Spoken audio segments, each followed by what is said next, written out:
प्रधानमन्त्री बालेन्द्र शाहको bank balance 1,46,00,000, श्रीमतीको 190 तोला गरगहना। गृह मन्त्री सुदन गुरुङसँग 89 तोला सुन, 6 किलो चाँदी। दर्शकवृन्द, प्रधानमन्त्री बालेन्द्र शाह र मन्त्रीहरूको सम्पत्ति विवरण सार्वजनिक भएको छ।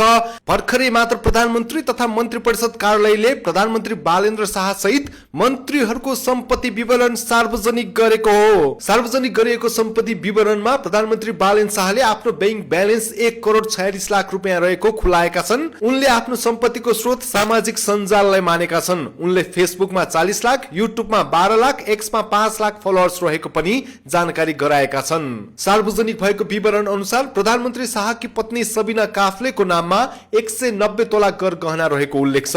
सुन, चाँदी, हीरा लगायतका गरगहना 190 तोला गरगहना रहेको सम्पत्ति विवरणमा उल्लेख छ। उक्त सम्पत्ति प्राप्तिको स्रोत पैतृक रहेको सम्पत्ति विवरणमा उल्लेख गरिएको छ।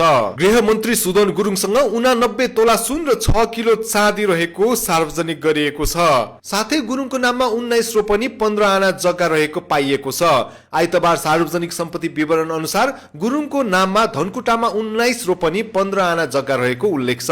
उक्त जग्गा लगानीबाट जोडेको सम्पत्ति विवरणमा उल्लेख छ।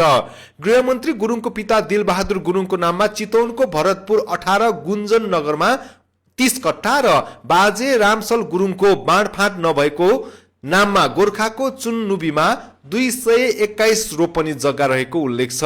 साथै शेयर मार्केटमा गुरुङको 4 करोड 31 लाख बढी लगानी देखिएको छ, जसमा होप होल्डिंग्स प्रणालीमा 30,000 थान साधारण शेयर रहेको उल्लेख छ।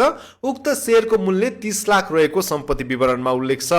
त्यस्तै लगुम प्रिमियम अपार्टमेन्ट प्रणालीमा 5,700 थान साधारण शेयर रहेको उनले सम्पत्ति विवरणमा उल्लेख गरेका छन्, जसको मूल्य 57 लाख रहेको उल्लेख छ।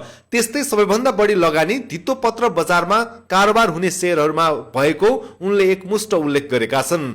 व्यावसायिक र पैतृक सम्पत्ति स्रोत देखाउँदै उनले उल्लेख गरेको विवरण अनुसार धितो पत्र बजारमा कारोबार हुने शेयरहरूमा 2,74,56,200 रहेको उल्लेख छ।